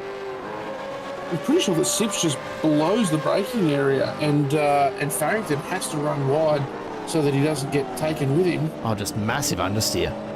Huge understeer from Troy Sipple. Couldn't get it turned in. And there's that late race desperation for one extra spot, right? Yeah, absolutely. And then entirely redecorating the racetrack with some kitty litter. So that'll be a shock for the guys when they get around there next time. That it will. Wayne Walker, just over the halfway point of the final lap now. He's got to cruise home from here. 8 seconds back to Dean Logsdale. What a drive. What a season. Absolute champion effort right through. Wayne Walker, a very, very deserving winner here tonight. Not only of round 10 at Okayama, but also the Season 5 championship. And very much earning that #1 spot once again for next season. It was a pretty close run thing with Matt Vanderkraan last season. This season, absolutely no contest. Yeah, Scotty Gamble put up a pretty valiant effort, but Wayne Walker has been reasonably dominant this year or this season, and he absolutely deserves to hold that #1 on the car for another run around. Absolutely does, as Dean Logsdale comes home P2 in the final race of the season. Great effort from Dean Logsdale for 95 Sim Sports. Scott Gamble and Dan Hall coming home in third and fourth respectively for Evolution Racing Team, and Jamie Dyke, a very commendable fifth place finish right where he started, 54 laps to go. Stephen Varga gets home in sixth for Quantum Racing, a really, really solid effort from him, as Andrew Rushworth comes through just ahead of Chad Vigar, only a half second in it in the end. Vigar comes home in eighth, and then Jamie McKnight finds himself all alone, just enjoying a bit of clean air back here, with Mark Point not too far behind though. As we see the rest of the field now starting to come on through. There's McKnight. Mark Poynton comes through ahead of Damon Fisher and Alistair Bales. Then Luke Allman and Mick Clifton coming home in 14th, up 3 from where he started. Scott Mackay gets 15th ahead of Peter Sattler in 16th as we wait for Sattler to round that final bend. Michael Stewart in the end finishing it down in 17th after a horror finish to his season here tonight. Rick Vigar coming home in 18th, up a few spots as well. Simon Farrington finishes in 19th ahead of Troy Sipple, who rounds out your top 20. Phil Manuel finishes 21st, 22nd for James Hardy, and Lorne McKee is a fair way back in 23rd as we wait for the official results to roll through. And Josh, you want to take us through these for the last race of the season? Yeah, absolutely. Wayne Walker out in front, absolutely dominating. Jared, we didn't see him on the track very much at all tonight. And the reason for that is because he was just in a league of his own. Dean Logsdale has a fantastic race and probably one of his best of the season to come in second. Scotty Gamble rounding out the podium. Daniel Hall, Jamie Dyke, Steve Varga, Andrew Rushworth, Chad Vigar, Jamie McKnight and Mark Poynton round out the top 10. A couple of really good results there for a few guys that probably haven't had the best season. Damon Fisher, the lead team, AJ Arkar in 11th, Alistair Bales, Luke Allman, Mick Clifton, Scott Mackay rounding out the 15, Peter Sattler down in 16th, Michael Stewart for 9-5 Sport in 17th, Rick Vigar in 18th, leading home, Simon Farrington and Troy Sipple rounding out your 20. Let's go to the comms booth, because we've got a few of the drivers starting to make their way in for a little bit of a chat. So we might start with third place tonight, and Scott Gamble joins us in the booth. Scott, a great way to finish off your season. Congratulations, first of all, on P3. We thought for a moment there that it was going to be a battle all the way to the line with Jamie Dyke, but upward curve proving the undoing of yet another driver and letting both yourself and Dan Hall get through. Yeah, how you going, Jared? Yeah, it was a tough one. I blew the start there and went back to P8, and, you know, it's so difficult with fixed sets and, you know, same weather conditions and these cars in particular, to pass someone, you know, to get that pass, especially if they're putting it in the right spot. So it was very difficult at the start. You know, and so a little bit of fuel save mode, but, you know, towards the end it heated up, and like you said, you know, we started pushing Dykey, and, you know, I said to Dano, we'll get lap 5 and then it's on, mate, you know. So I didn't want to pressure him so he could put the pressure on Dykesy, and, you know, he put enough pressure on that he made the mistake, and I guess we got through. You know, Dan sort of followed him a little bit, but we were able to get through, and, you know, it was a good result for us, you know, gaining an extra position each.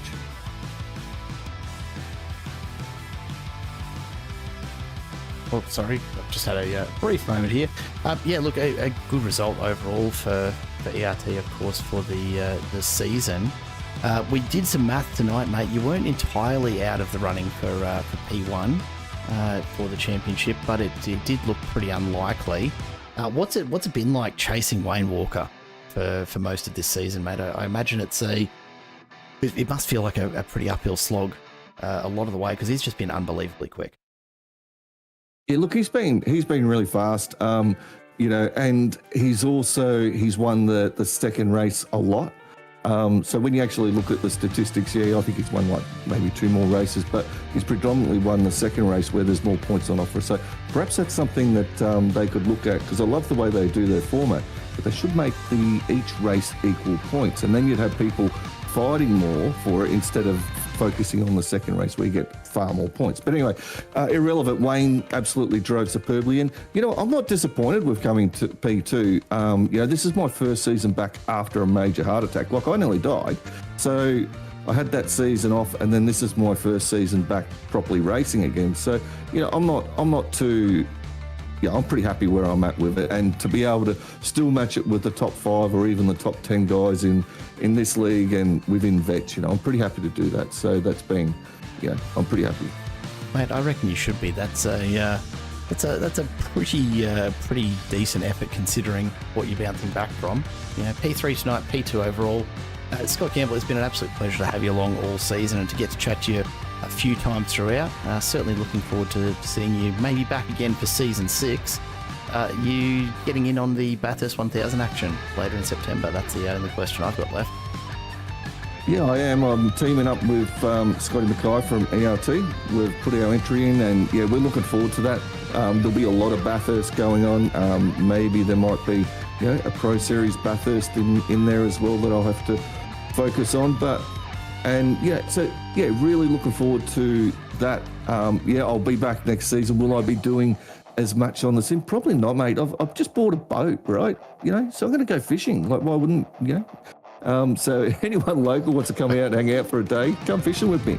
But so I'll be doing a bit of that, mate, and fitness simming where I can thereafter. But, you know, to thank people, thank you very much, Jared, Josh. You guys have been an absolute cornerstone cement in the broadcast room. Really appreciate the work you do. Well done to Wayne. Like, you know, he's deserving of a champion, and he should be called a champion. Congratulations, mate. And well done to Dean as well. You know, he drove extremely well. And to get his P2, he'd be absolutely chuffed being an Englishman with that. So if you do Englishmen use chuff, I don't know. But anyway, well done to him. Congratulations. And, you know, thanks, Dan. That was awesome fun. And Dikey, really enjoyed it. It was a good battle. Always a pleasure to watch, mate. We'll let you get back to it. Thanks again for dropping by, and congrats on a fantastic season. See you guys. Scott Gamble takes a P2 in the overall championship. We'll have a chat now to P2 on the night, though. Yo. Dean Logsdale, welcome to the booth, mate. It's been a big season, and some good results for you throughout, mixed with a bit of pain here and there. But tonight, coming home in second place, must feel pretty good as a way to finish off season 5. Yeah, definitely. I've had a bit of a rough season, bit of a rough go at it with this league, but great way to finish. Very happy. Mate, as you should be. And look, we've seen plenty of pace from you all season. It just hasn't quite seemed to have fallen your way in a few of those races. But tonight, really showing off what you're capable of and looking very, very strong. Making the top 10 by our numbers in the championship standings despite all of that. So a pretty decent showing in amongst some stiff competition otherwise, mate. And I've got to hand it to you for that, that's for sure. Yeah, no, thank you. I'm a firm believer of making your own luck, and I didn't make any this season, that's for sure. But definitely a good way to end. And congratulations to Wayne. He's been untouchable most of the season. That's the closest I've ever been to him. So he's super fast, and a bit unlucky for Scotty there to light it up on the start, because I'm sure he would have been in the mix right up the front too. So it was a good race. Well, it does sound like I can probably count on your signature when I start a petition in the ASR Discord to add a couple hundred kilos of weight penalty to Wayne Walker next season. What do you reckon? Yeah, that's definitely got to happen. I think he just cruises around, to be honest. But he's an awesome driver and a nice bloke too. Doesn't hurt either, mate. A great season despite all the hiccups, and a great way to finish. Are we seeing you into the Bathurst 1000 on September 21st? Yes, so I'm actually going to enter. I've done a couple of these endurance races with Luke Ullman. So he was my teammate last year, and he's a great driver, and we had a bit of fun. So I'm looking forward to that with Luke for sure. I can't wait to take a look at it. Before we let you go, Dean, anyone you want to say hello to, give a shout out to? We've had plenty of support for AJR in the chat as always.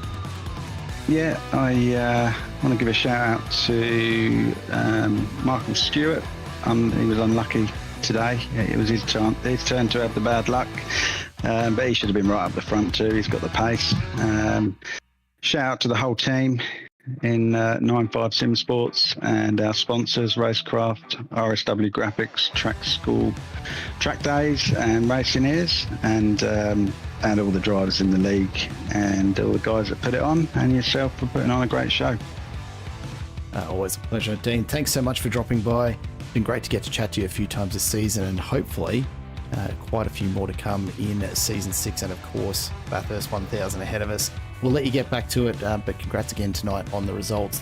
Very, very well deserved. A quality drive. Thank you guys, appreciate it. See you at Bathurst. Absolutely will. Dean Logsdale there wraps up P2 tonight, and really there's only one man left to talk to tonight. The winner, of course, of tonight's race, but also season 5 champion Wayne Walker joins us in the booth. Mate, welcome on back. It's great to have you with us again, Wayne. Yeah, thank you. That was a good race and good season too. Like all the, there's a lot of good drivers in this series now. So to win it again and for the second season in a row, that was awesome. Yeah, we were talking to Scott Gamble just a little earlier, and look, there was not good odds on it, but he did have a chance to take the title from you tonight.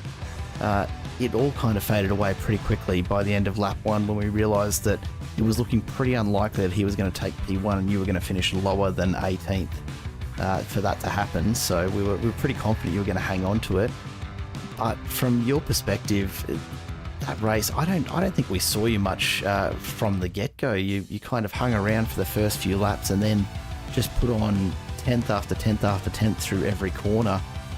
Okayama treating you well here tonight? Is it a favourite track? Is it just that you found your rhythm, or just got a bit lucky with some clean air? No, I do like this track. But yeah, for the first few laps, I was still pushing, but trying to save tyres, not overheat them, and then probably maybe 10 laps into the race, I sort of started pushing from there on, and still Dean, I wasn't pulling away from Dean that quick, so he was driving really good too. Yeah, some solid pace, absolutely. We've seen that pretty regularly from him this season, honestly, and good to see him get the result. But for you out in front, mate, what a way to cap off season 5. It's been a really dominant performance right throughout. We've spoken to you so many times this season. It feels like you've got pretty much a third seat here in the comms booth that we just set aside for you a lot of the time, Wayne. Anyone you want to say hello to or give a shout out to in terms of the support you've had over the season to make it all happen? Yeah, just want to thank the league, everyone who helps run it, Race Control, you guys for the broadcast. You do an amazing job every week. All the other competitors, without them it's not possible. Congratulations to Dean and Scott on the podium tonight. Our sponsors, Abbey Timber, Primal Wheels, Box and Lock Narang, Modern Deck, and all my teammates from Accelerate Sim Racing for all their help and support as well. And probably my wife as well. She said she was watching tonight, so thank her for her support as well. For sure. Mate, always great to chat to you.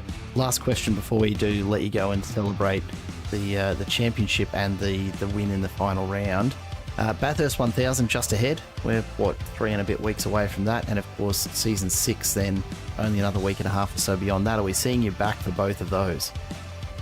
Yeah, I'll definitely be there for Bathurst, driving with Greg again, I think, and I should be back for season 6 as well.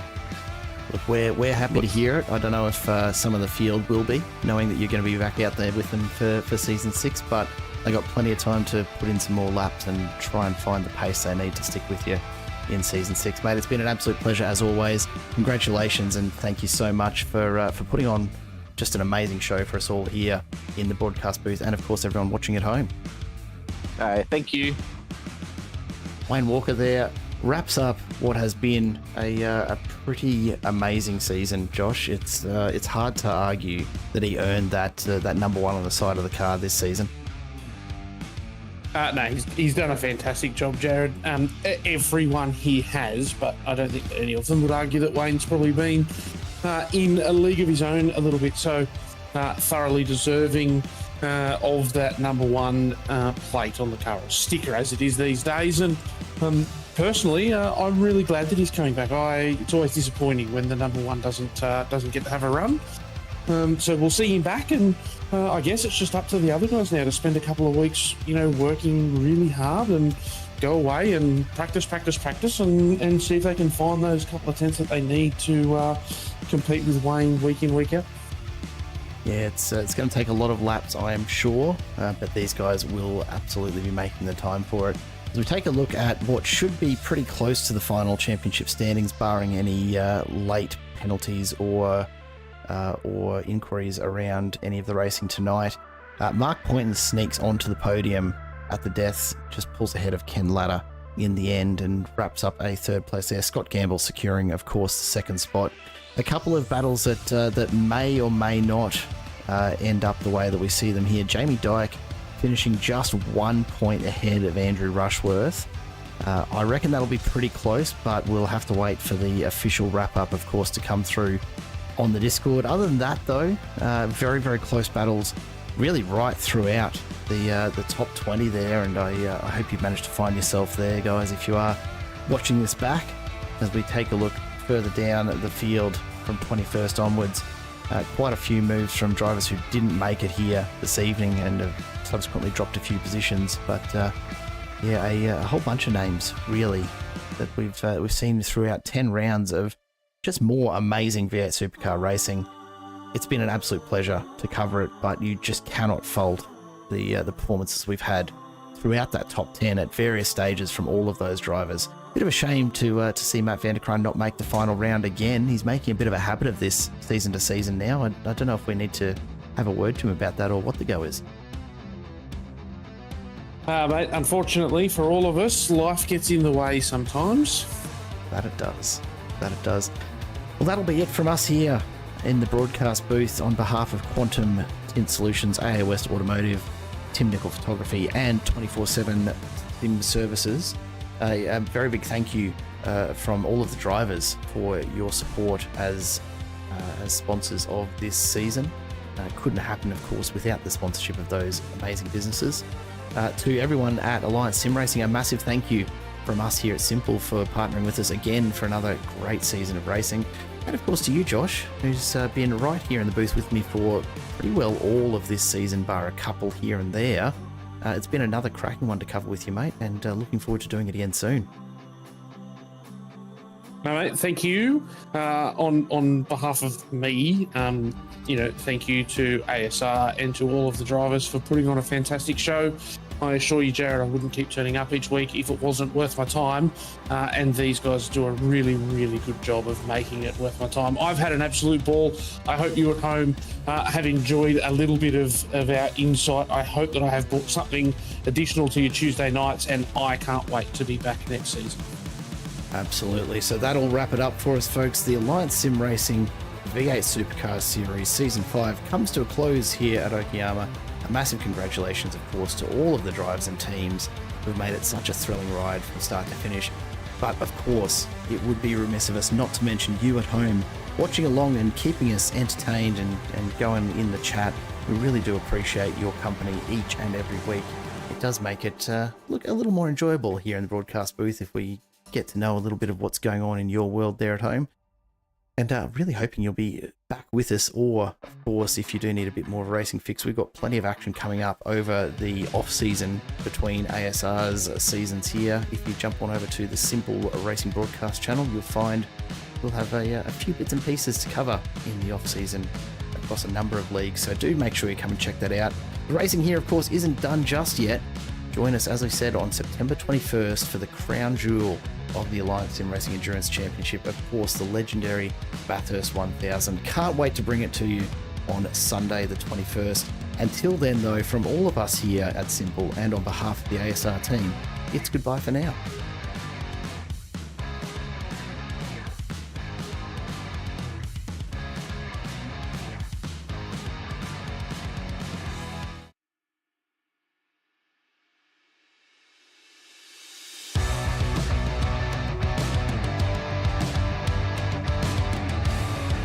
a bad way to finish it off. That was pretty good. So the Bathurst 1000